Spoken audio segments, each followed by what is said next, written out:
La forêt fait partie de nous depuis toujours. Économiquement parlant, le commerce du bois est le gagne-pain de plusieurs familles québécoises.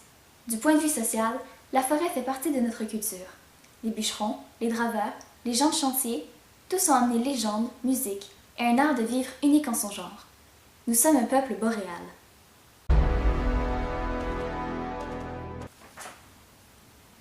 C'était beaucoup trop sérieux.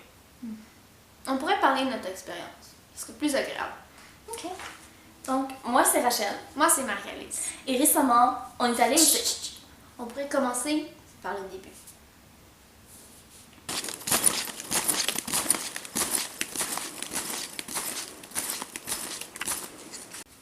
Les copas blancs, Les sols appauvris, les effets de la coupe blanc, l'erreur boréale, les conséquences à long terme de la coupe blanc les secteurs de la coupe blanc. et les caribous forestiers en danger. Ce sont là nos premières recherches et elles représentent très bien notre pensée initiale. Au départ, pour nous, ça urgeait. Il fallait stopper ce que nous considérions comme une insulte à notre patrimoine québécois. Il fallait stopper la déforestation. Donc, on a fait des recherches, beaucoup de recherches, et on a essayé de contacter plusieurs personnes qui nous ont pas toujours rappelé. Pendant ce temps-là, on pensait encore aux petits caribous, les bébés caribous qui avaient plus de parents, qui petits parents étaient morts parce que les arbres étaient coupés et il n'y avait plus de territoire. Puis là, c'était vraiment important. Puis là, on ne savait pas quoi faire parce qu'on ne savait pas comment faire pour stopper la déforestation. Puis, on a rencontré Boréalisation. Boréalisation, c'est une jeune organisation citoyenne, émergente. Ça fait un peu plus d'1 an qu'on existe. On est né d'une volonté de faire du dossier forestier un dossier rassembleur, mobilisateur auprès de la population, auprès des gens concernés, des citoyens et citoyennes du Québec. On les a rencontrés à quelques reprises, surtout pour poser nos questions. On a assisté à quelques réunions et on a vu c'était quoi de faire partie d'un petit organisme qui voit très grand. Soudainement, on est retombé les deux pieds sur terre. Les arbres étaient surtout victimes d'une mauvaise exploitation forestière. D'ailleurs, le mot déforestation est putain utilisé. Chut, on garde ça pour la fin. Ok. Donc, on a adopté les idéaux de boréalisation.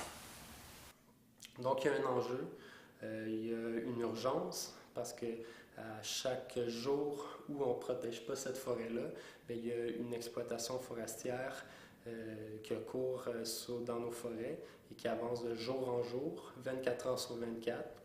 Et c'est des forêts boréales anciennes qu'on est en train de perdre à tous les jours.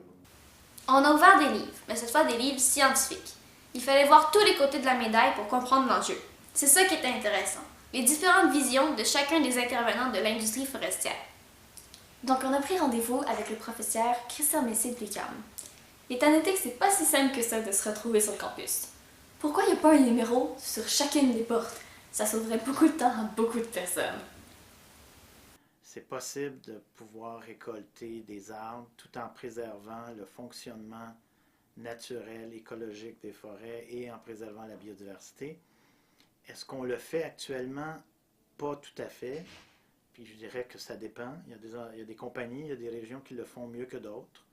On a encore beaucoup d'améliorations à faire, mais on s'améliore et je pense que depuis une dizaine d'années, je vois des gros changements, surtout en lien avec quelque chose qu'on appelle la certification FSC, Forest Steward Council, qui a vraiment aidé beaucoup à améliorer les pratiques. C'est pas parfait, il y a encore des lacunes, mais ça s'améliore. Cette rencontre nous a fait réaliser que, contrairement à ce que nous pensions au tout début du projet, il est possible d'avoir une industrie forestière qui est respectueuse de l'environnement. Donc, après toutes ces rencontres-là, on est parti faire un stage au Saguenay le 1er février. Non, pas le premier. T'es sûr? Ou le 31? Ah non, attends, non, ouais, c'est le premier. Le 1er? Ouais. Ok.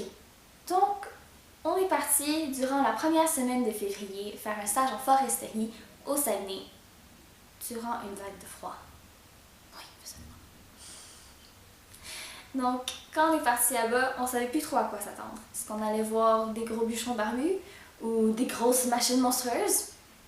En tout cas, quand on est arrivé là, c'est à ce moment-là qu'on a rencontré Robert. Oh, moi, je l'avais déjà rencontré. En novembre. Oui, je sais. Donc, quand on est arrivé la première journée de stage, on a visité l'usine de la scierie Girard, avec qui on était partenaire. C'est une scierie familiale. Et de là, Jean-Pierre Girard, qui est copropriétaire avec son frère, nous a fait visiter l'usine et en premier, il nous a surtout expliqué toutes les certifications que ça prend pour couper les arbres et faire l'exploitation forestière. Donc, ça prend des FSC, des Forest Stewardship Council et des CEAF, des centres d'épargne pour assurance de la forêt. Ouais. C'est compliqué. Donc, par la suite, on a visité la vraie usine. Donc, il nous a expliqué tout le parcours que prend le bois, dès le départ, le tronc, jusqu'aux planches qu'on utilise pour construire nos maisons. Savez-vous que le métal perd 60% de sa capacité au grand froid? Et aussi les batteries de caméra. C'est pour ça qu'on n'a pas eu la chance de voir toutes les machines en fonction, parce qu'au moindre impact, elles se brisaient. Mais on a aussi compris quelque chose de très important. Tout le bois est réutilisé. En fait, même les mauvaises récoltes, comme du bois qui va prendre plusieurs années à pousser et qui va faire du petit bois vraiment en série, va être utilisé pour faire des choses plus délicates comme des violons. Avec le bois plus commun, donc les gros morceaux, les grosses planches, on va faire des planchers, des murs, un peu de tout dans le fond. Avec la sciure, on va faire du gyps et avec les copeaux, on va faire des pâtes et papier. L'écorce, on envoie ça à des usines comme Alcan qui vont envoyer ça sur des lacs de bauxite pour éviter de la boue rouge et pour rendre l'endroit plus sécuritaire en fond. Donc, en arrivant de notre première journée à l'usine, notre pensée elle avait beaucoup changé, elle avait évolué dans le sens où on pensait plus du tout que tout était noir en foresterie.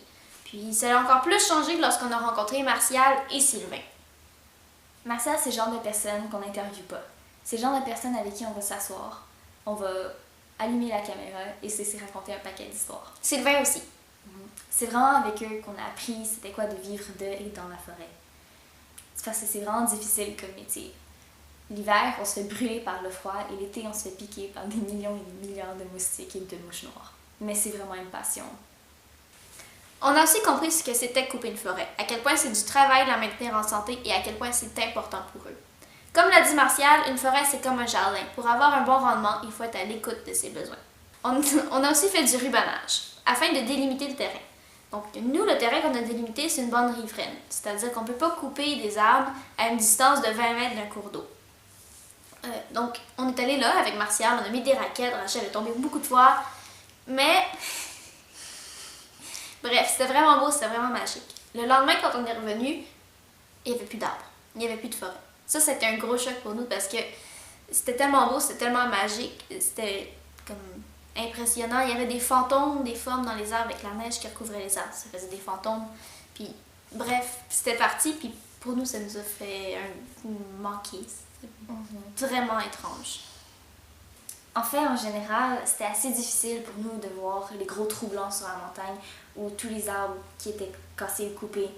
Mais ensuite, on s'est dit que ces arbres-là, ils allaient être replantés par la suite, puis on s'est senti un peu mieux. Une autre chose aussi, c'était que les arbres, il y a le dessus de l'arbre qui va être laissé par terre pour recomposer, aider les sols, mais c'est quand même beaucoup d'arbres qui est laissé par terre, et ça reste une image assez choquante. On a dîné avec un renard, par exemple. Ouais!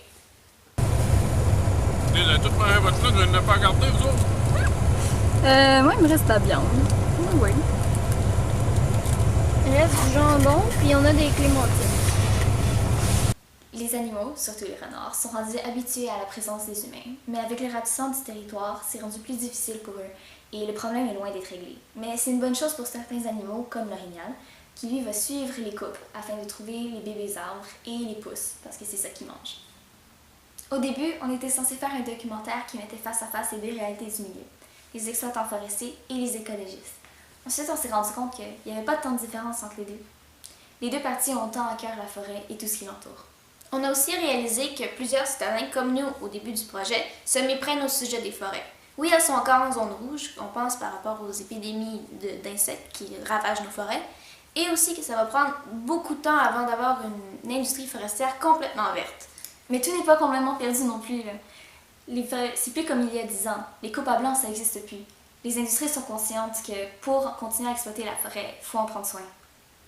La forêt québécoise, c'est une forêt publique. Elle appartient au peuple et c'est de notre devoir de la protéger et d'en prendre soin. C'est un patrimoine qui nous unit et il faut faire attention.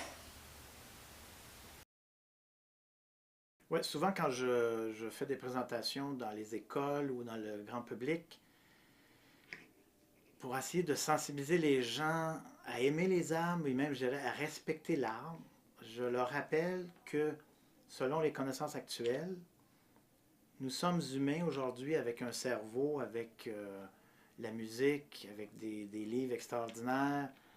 Selon la théorie actuelle, l'homme descend du singe. Et le singe, lui, descend d'un mammifère qu'on appelle le lémur, qui a, à un moment donné, migré dans les arbres pour probablement se sauver des prédateurs. Et au cours des millions d'années, a évolué des mains pour pouvoir grimper dans les arbres, mieux grimper, mieux se déplacer. Et lorsque les singes ont descendu des arbres dans la prairie africaine et qu'ils ont commencé à explorer les prairies, ils avaient des mains très agiles.